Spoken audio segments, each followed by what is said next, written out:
JDBC classes में हम further JDBC API की फर्दर क्लासेस को एक्सप्लोर कर रहे हैं। अब नेक्स्ट जो है statement interface. Statement interface provide method to execute queries with the database. तो स्टेटमेंट इंटरफेस जो है ये आपको प्रोविजन देता है कि आप डेटाबेस के साथ कम्युनिकेशन कर सकें through queries. The statement interface is a factory of result set. तो स्टेटमेंट इंटरफेस जो है ये बेसिकली रिजल्ट सेट की एक फैक्ट्री है और ये बेसिकली रिजल्ट सेट के ऑब्जेक्ट्स प्रोवाइड कर सकता है हमें। It provides factory method to get the object of result set.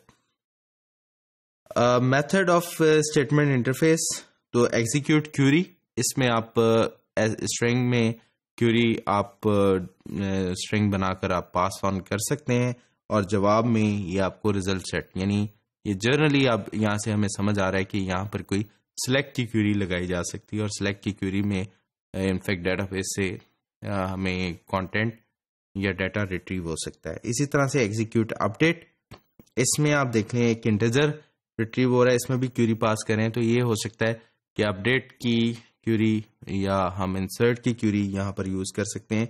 इसी तरह से एग्जीक्यूट, तो यहाँ पर भी आप, और इसका रिटर्न टाइप बूलियन है तो ट्रू और फॉल्स, तो इंसर्ट की क्यूरी आप यहाँ पर लगा सकते हैं। और इसी तरह से एग्जीक्यूट बैच, तो अगर आप मल्टीपल क्यूरीज आप पास ऑन करना चाहते हैं तो एग्जीक्यूट बैच को आप यूज कर सकते हैं। रिजल्ट सेट इंटरफेस क्या है? The object of result set maintains a cursor pointing to particular row of data. तो डेटाबेस में कर्सर जो है बेसिकली किसी भी रो को एक यानी जो करंट रो है उसे रेफर करने के लिए कर्सर एक चीज होती है डेटाबेस के लेवल पे। तो यहाँ पर the object of result set maintain a cursor pointing to particular row of data. तो रिजल्ट सेट जो है वो डाटा भी अपने अंदर कलेक्ट करता है और स्टिल एक पॉइंटर मेंटेन करता है करंट रो के ऊपर। Initially cursor points to before the first row.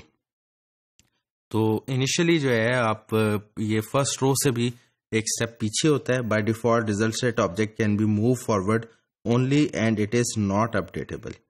तो डिफॉल्ट तरीकाकार क्या है कि रिजल्ट सेट को आप सिर्फ फॉरवर्ड मूव कर सकते हैं, बैकवर्ड नहीं आता। और दूसरी बात यह कि आप अपडेट नहीं कर सकते इसे।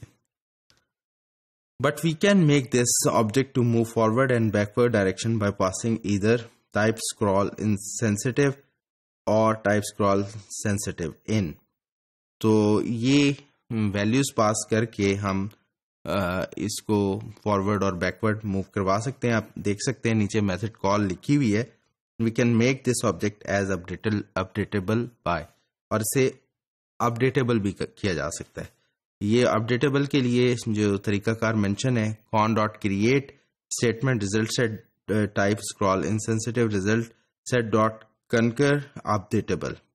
तो ये कुछ प्रॉपर्टीज हैं, इनको अगर आप सेट कर दें तो ये अपडेटेबल भी हो सकता है। इसी तरह से कुछ नोन मेथड्स हैं रिजल्ट सेट इंटरफेस के, जैसे नेक्स्ट है, इट रिटर्न बूलियन ट्रू या फॉल्स। तो इट रिटर्न्स बूलियन, तो ये नेक्स्ट जब तक के नेक्स्ट डाटा मौजूद है इट विल रिटर्न ट्रू। जैसे ही नेक्स्ट डाटा मौजूद नहीं है इट विल रिटर्न फॉल्स।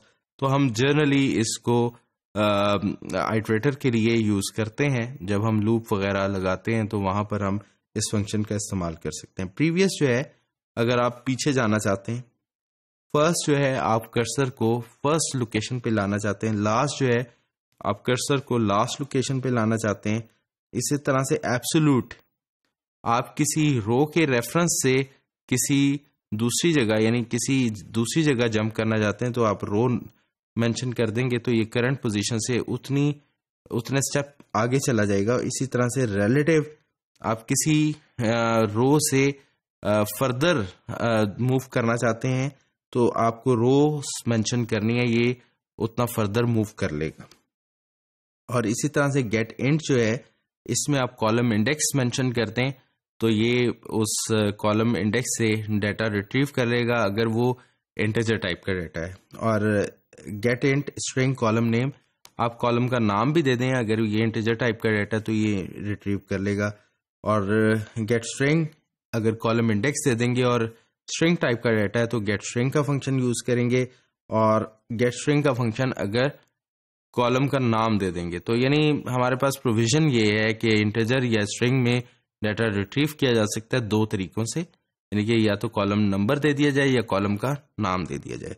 तो यहाँ पर हमने JDBC API को कवर किया और इसमें जो मेजर क्लासेस थी उनका एक ओवरव्यू ले लिया। हमने कनेक्टिविटी को देखा, हमने ड्राइवर्स को डिस्कस किया और हमने उन तमाम का यूजेज एक छोटे से प्रोग्राम में देखा, डेटाबेस क्रिएट करके, कनेक्टिविटी करके, और हमने देखा कि किस तरह से डेटाबेस डाटा को रिट्रीव कर रही थी, जावा एप्लीकेशन डेटाबेस से कम्युनिकेट करके डाटा को रिट्रीव कर रही थी। तो आप अब इस काबिल हो सकते हैं कि आप कोई एक छोटा सा डेटाबेस का प्रोग्राम लिख सकें खुद से और जावा एप्लीकेशन को यूज़ करते हुए डेटाबेस में डाटा इंसर्ट या अपडेट कर सकें। तो होपफुली ये आपके लिए यानी डेटाबेस के हवाले से एक यूज़फुल इंफॉर्मेशन होगी जो हमने शेयर कर ली है।